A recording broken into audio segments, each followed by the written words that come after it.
This evening's talk we have Martyn Bennett, who is a singer and a storyteller, a folklorist.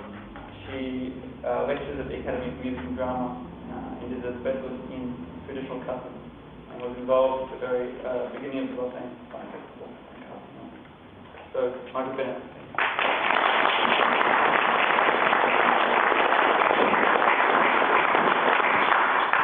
Thank you very much. I begin to feel that by virtue of my seniority I get to talk about ancient history.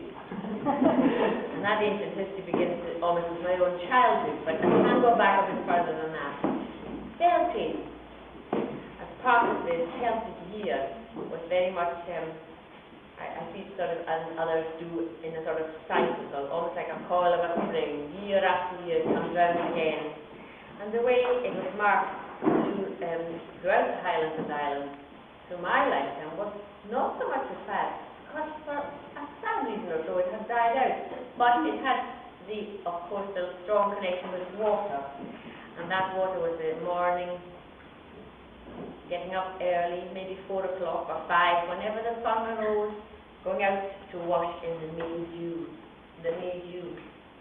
La Bui of Beltane, the golden day of Beltane. But if we look at it in the context of the Celtic calendar, it really is a sort of balance of Samhain, Eithana, or All Hallows Night, which is the old Celtic New Year. So this falls 6 months later on one of these season days, Ryan, the quarter days as they're called in English. And each one had a very special connotation. It was very important that you began each of these quarter days with a new beginning. That need for regeneration, for cleansing, for purification, and the fire and the water have all a big part to play in that. We know from some of the earliest writings that how people celebrated Beltane in Scotland. And Beltane in general, you know, is very, very old because it appears in the writings of Julius Caesar. It's De Bello Gallico that the register has Gaul celebrated on May morning, on Beltane. But within Scotland, we should probably only go back to the 1690s, to the writings of Martyn. I like to say a kinsman of my own from the Isle of Skye.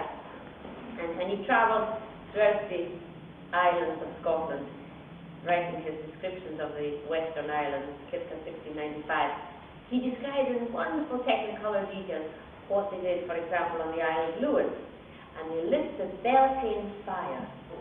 Now, most of my mother's people, growing up on that island, had no memory of it because for some reason it had died out. I have my idea why it died out, but it was certainly very much alive in his day. And he described how they lit it. First of all, every house in the community had to extinguish their own fire. That was the only night of the year that the fires were put out. And then came the ritual of lighting the fire.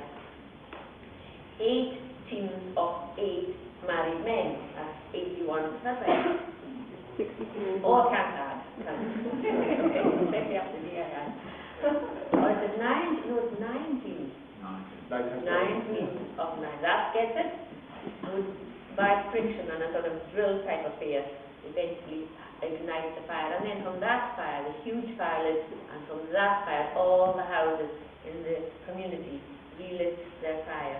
They used to say that if they had difficulty lighting it, they could go around the community and find out who hadn't put their fire out, who hadn't trusted enough to put the fire out. So it's very much part of it. And then at dawn, in the dew, of course, other people are going to tell you about jumping through the fire and the Beltane Bennett and so on.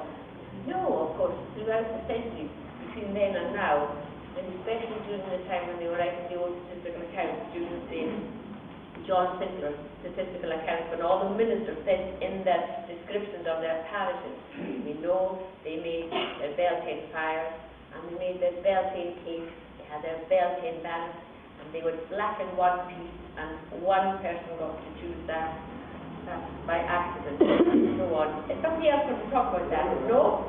Oh well. It was put into usually a hat, and everybody took a piece of the banner, and if you were unlucky enough actually to get the blackened piece, then you were the one to jump over the smouldering embers of the fire. When they did this, it's interesting to note that they didn't have any kind of anthropological take on it and turn around and tell us why they did it. They just did it. They had their reasons, of course, just as they had the reasons for the fire. And just as at Halloween, the fire was for purification. Halloween is pretty clear to us because they did talk about it.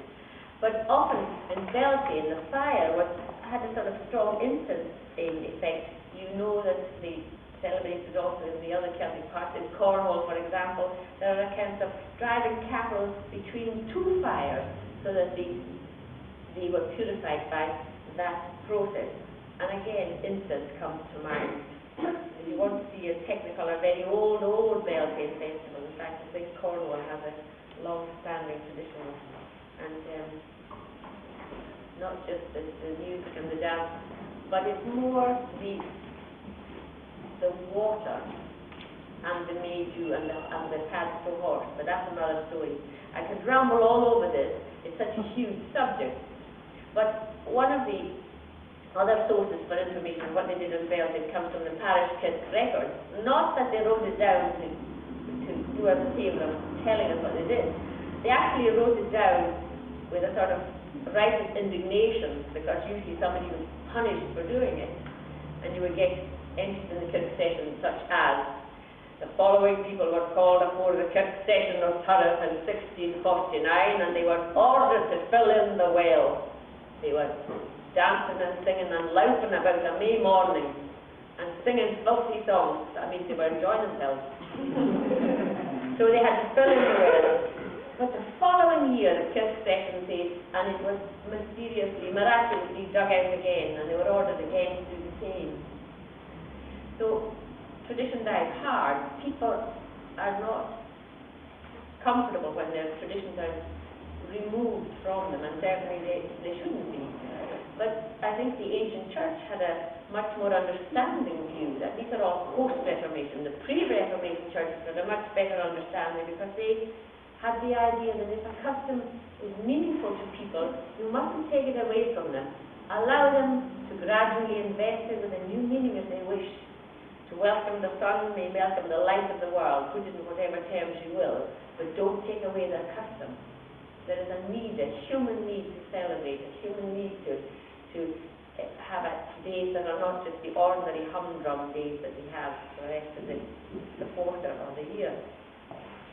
One of the other church session records tells us that people were brought before the kirk session for visiting a holy well and bringing their heed much to dip in the well and hang on a tree, because it was believed that not only do you self-baptize, in other words, bathe in the morning dew or in the well early in the morning, you can regard the well and the holy water or the water as purification.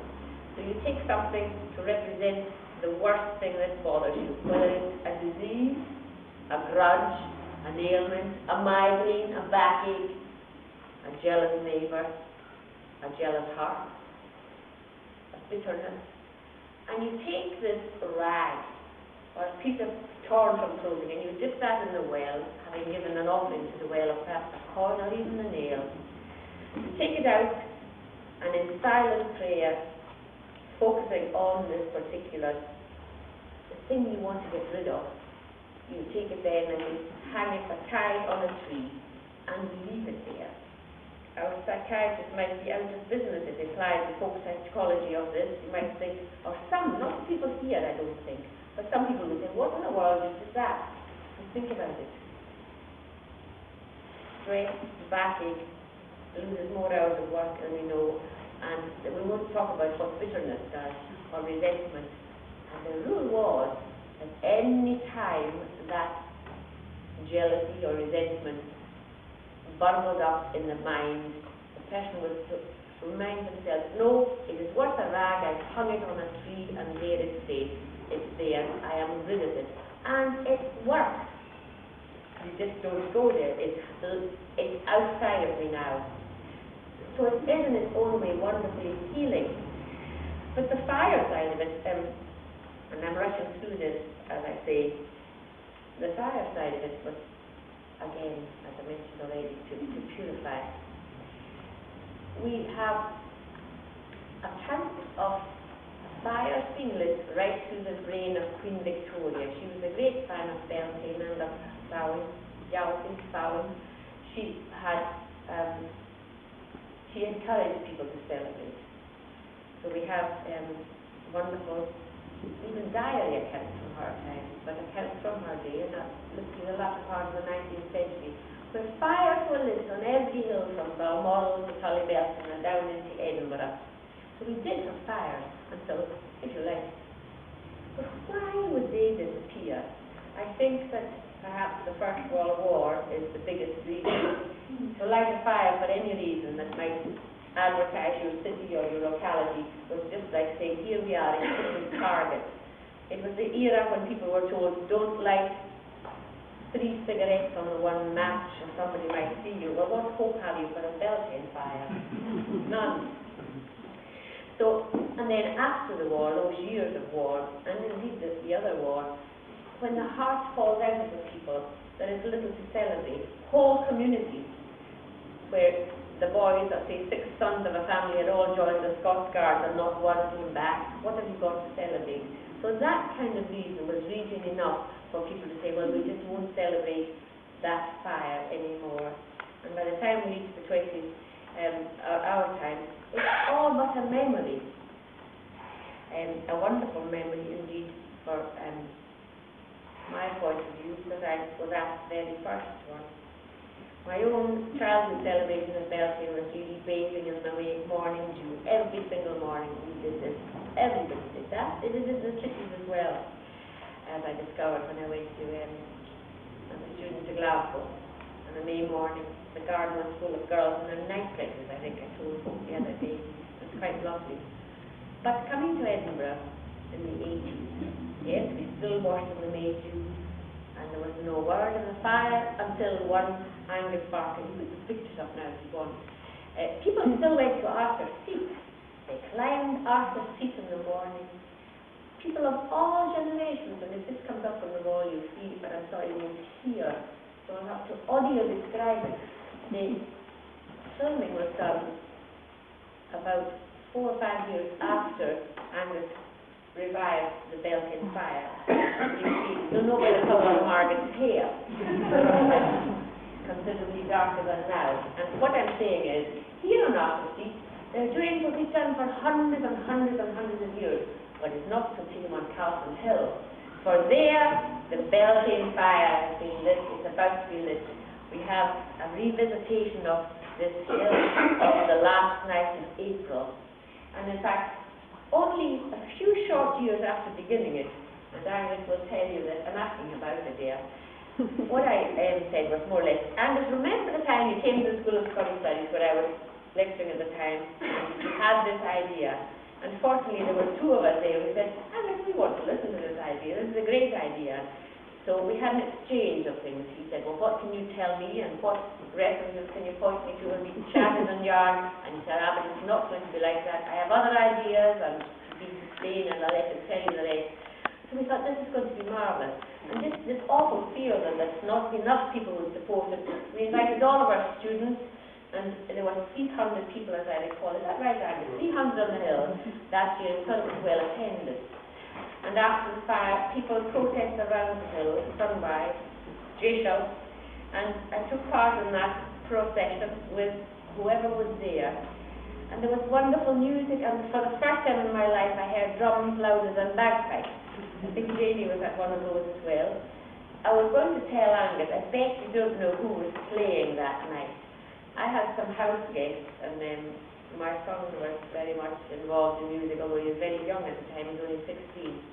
But we had 2 house guests, and they came and they played in a glorious spirit of generosity.